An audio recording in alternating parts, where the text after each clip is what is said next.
Come difendersi dalle persone invidiose. Come difendersi dalle persone invidiose. Non sottovalutare l'invidia degli altri. Può condizionare la tua vita. Anche se non te ne rendi conto. È un fenomeno che constato in modo evidente quando lavoro con donne empatiche, accomodanti, sfortunate in amore che spesso non hanno consapevolezza della negatività degli altri. Ecco perché è importante scoprire come difendersi dalle persone invidiose. Per evitare che ti facciano sabotaggio e ti rovinino la vita e per diventare una donna più forte, più furba, migliore. La prima e più importante regola per difendersi dalle persone invidiose è sapere che esistono e sapere riconoscerle. Per stare in guardia e prevedere che prima o poi del male proveranno a fartelo. L'invidia è un pessimo sentimento.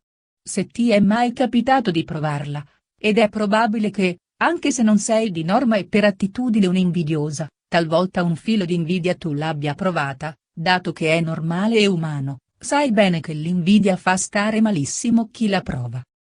Quindi considera il fatto che gli invidiosi, che già sono avvelenati, con la loro invidia si avvelenano ulteriormente. Si trovano al centro di una bella spirale negativa, in un circolo vizioso divorante. Che li fa stare sempre peggio e li fa diventare sempre peggiori. Poveri loro. Ma anche e soprattutto poveri noi se diventiamo vittime degli invidiosi. A meno che sappiamo come riconoscerli e come difenderci. L'invidia è un sentimento diffusissimo e spesso sfuggente ed è per questo che è pericoloso, non solo per chi lo prova, ma soprattutto per chi ne è oggetto. Parliamo dell'invidia vera, quella originale al 100%. Cattiva allo stato puro, non dell'invidia benefica, che ha un forte contenuto di ammirazione e può spingerci a diventare migliori, emulando gli oggetti della nostra invidia. L'ammirazione è neutra o può contenere affetto, amore, l'invidia è ostile. L'invidia è pericolosa perché è un'emozione veleno che rende le persone negative ancora più negative, quelle maliziose e maligne ancora più maliziose e maligne e quelle perverse ancora più perverse. L'invidia non è altro che una forma d'odio e l'odio è un formidabile riempitivo per coloro che hanno vite vuote e prive di senso. Infatti i famigerati odiatori, gli haters, del web sono inzuppati di un'invidia livorosa per tutto, di tutti e per tutti. Si tratta di gente miserrima, dentro e fuori, con un'anima vuota e un'esistenza vuota. L'invidia è un'emozione tanto diffusa e pervasiva che vi sono, geni tra i geni, illuminati tra gli illuminati, santi tra i santi, coloro che hanno come scopo della vita quello di suscitare l'invidia degli altri nei loro confronti. Sono innanzitutto dei terribili invidiosi loro per primi, quasi soverchiati dalla loro invidia, che non vedono l'ora di essere invidiati. Queste persone sono sempre esistite, il commenda che non fa mai più di 50 chilometri in un mese e che si compra l'auto grossa per lustrarsi in paese. La moglie del commenda che legge e scrive a malapena, ma che pretende dal marito la pelliccia da prima alla Scala, non sapendo che cosa sia e dove si trovi la Scala e le migliaia e migliaia di uomini e donne che fanno una vita schifida ma postano di continuo su Facebook foto stile Fedez Ferragni. Povera umanità. Come difendersi dalle persone invidiose? Prima riconosci l'invidia. Quello di subire l'invidia altrui è un problema molto sentito. Proprio perché l'invidia è molto diffusa e spinge le persone a comportarsi senza pietà con chi è oggetto della loro invidia. E, in più, c'è una sorta di aggravante, grossa come una casa. Come vi sono tante persone che sanno riconoscere l'invidia altrui e magari sanno anche fronteggiarla, ce ne sono alcune che ne sono vittime, ma non lo sanno, non lo sospettano, non lo immaginano. E rimangono doppiamente fregate. Non riconoscono l'invidia altrui, non ne sono capaci, non la considerano una delle opzioni possibili, non la mettono in conto e dunque sono delle vittime inermi, incapaci di difendersi. Che ci cascano calzate e vestite.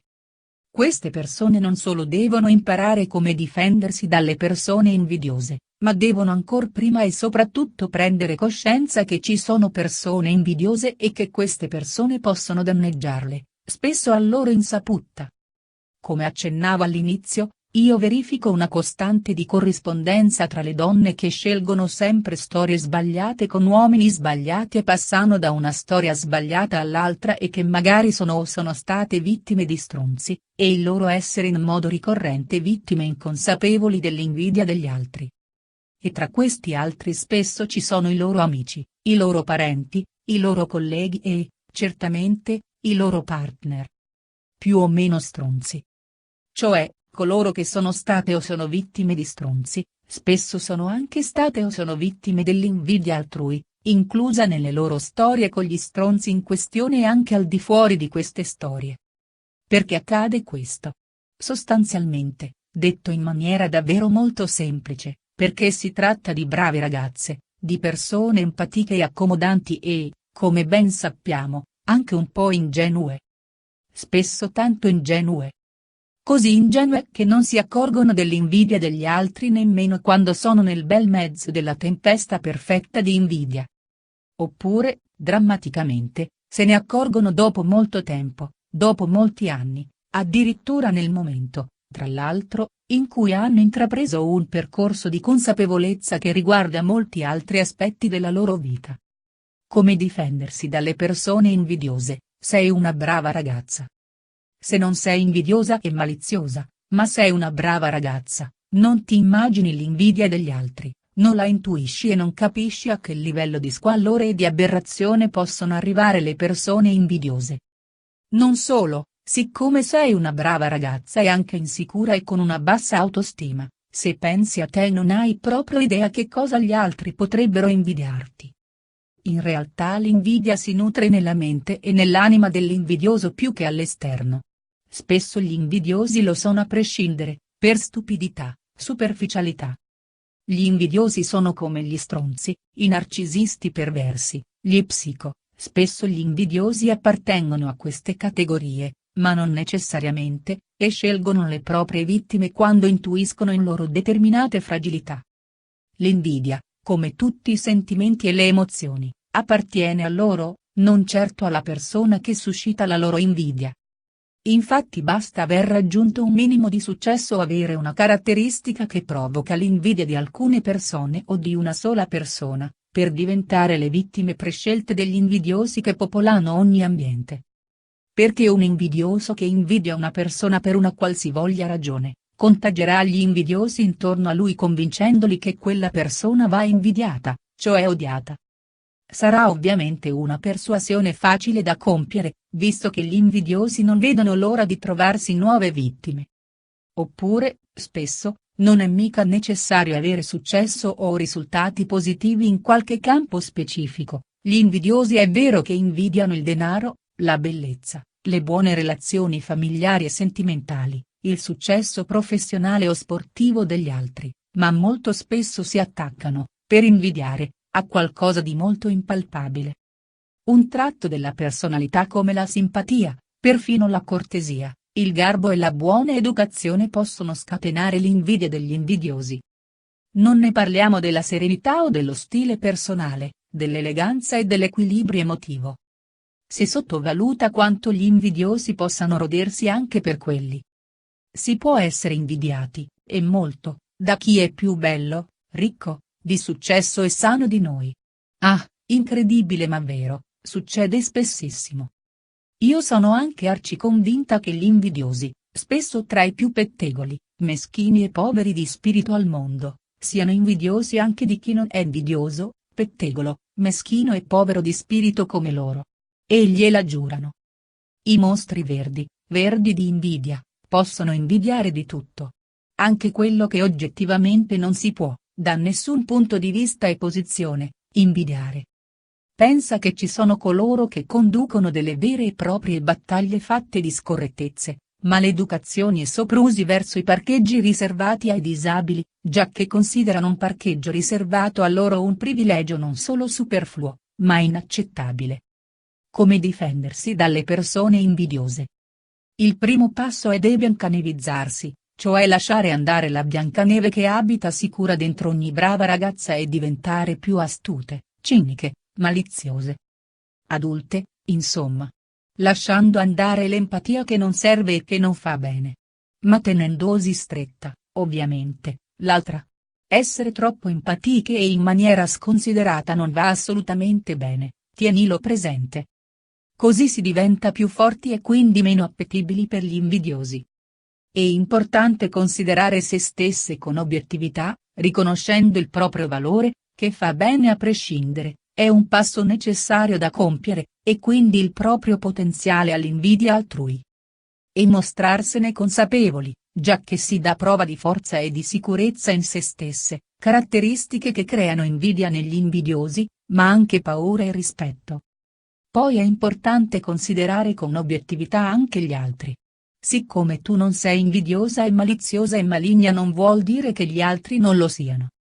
Per quali ragioni e in quali modi ti hanno danneggiato le persone invidiose in passato? Sati individuare almeno i principali? Che cosa di te li ha tanto colpiti da metterti nella loro top 5 o top 10 di persone odiate? Qual è stato il filo conduttore? Lo sai che possono averti danneggiato anche nelle tue relazioni sentimentali, spingendoti tra le braccia della persona sbagliata, attraverso una fine opera di manipolazione, o possono averti allontanato dalla persona giusta, sempre manipolando te e manipolando alla pari anche altri? Sai anche che gli invidiosi più pericolosi, come tutti i maligni, sono coloro che non si fanno riconoscere, che si mimetizzano tra i neutrali o favorevoli o che si mostrano addirittura benevolenti. È anche fondamentale che tu ti renda conto che molti uomini sono invidiosi delle loro compagne e che la loro invidia, che non ha niente a che vedere con l'amore e ne fa dei compagni sbagliati, sbagliatissimi, può fare assumere loro comportamenti molto subdoli e distruttivi. Non dimenticare poi l'invidia dei corteggiatori e pseudo-corteggiatori, anche e soprattutto online, condita da misoginia. Spesso ti chiedi perché certi uomini assumano strani comportamenti. Uno su tutti, è quello dell'innamorato devoto che nel giro di qualche giorno scompare o diventa offensivo. Per molti, non sempre, ci sono diverse varianti sulle motivazioni, è un modo per punire e mostrarsi più forti di una persona che si invidia. Di certo sono più gli uomini che invidiano le proprie partner delle donne che invidiano i propri partner. Le donne sono più portate all'ammirazione del partner, non all'invidia verso di lui. Per gli uomini invece è l'invidia a farla da padrona. Ovviamente nelle storie disfunzionali. Per esempio, un partner che ti svaluta come obiettivo il controllo e come spinta l'invidia. Non di rado gli uomini sbagliati sono tormentati dall'invidia verso le loro compagne. I perversi sono spesso molto invidiosi e uno dei tratti principali del perverso narcisista è l'invidia, anche e soprattutto della partner. Ecco perché il loro scopo è distruggere la compagna. E allora, di nuovo, come difendersi dalle persone invidiose? Meglio non prenderle in dispetto, non solo è inutile e anche controproducente e può portare a situazioni grottesche. Non si può accusare nessuno di essere invidioso. Negherebbe, giocherebbe la parte dell'offeso e attiverebbe dei comportamenti subdoli in reazione alle accuse. Certo, se la persona invidiosa fa qualcosa di palesemente sbagliato e scorretto glielo si può far notare o si possono prendere provvedimenti, penso agli ambienti di lavoro per esempio. Di solito queste persone lavorano nell'intangibile, compiendo opera di persuasione e di manipolazione di gruppi e di ambienti, seminando zizzania e calunniando, ma senza lasciare tracce materiali, oggettive. La difesa va quindi fatta a livello di prevenzione, di attenzione e di accortezza e di comprensione delle dinamiche di gruppo, di chi influenza e manipola chi e come, si tratti di ambienti di lavoro o di amicizie o anche di famiglia. Essere gentili e disponibili con gli invidiosi lascia il tempo che trova e per alcuni può essere ritenuto addirittura provocatorio. Molto più utile essere disponibili e gentili verso coloro che in un gruppo non sono stati contagiati dall'invidia e dalla manipolazione degli invidiosi o tendono a non lasciarsi trascinare. Questi possono essere degli alleati, magari perché anche loro sono vittime. Gli ambienti tossici, di qualsiasi tipo e per qualsiasi ragione, vanno lasciati. Per cui, se si vive in ambienti ad alto tasso di invidia, bisogna pianificarne e prepararne l'abbandono. Quando si riconoscono atteggiamenti manipolatori in un partner o in un uomo che si frequenta, è necessario lasciarlo, senza inventarsi scuse che tendono ad assolvere i suoi comportamenti. Non bisogna avere paura della propria forza e della forza delle proprie scelte di fronte alla cattiveria e alla perversione umane.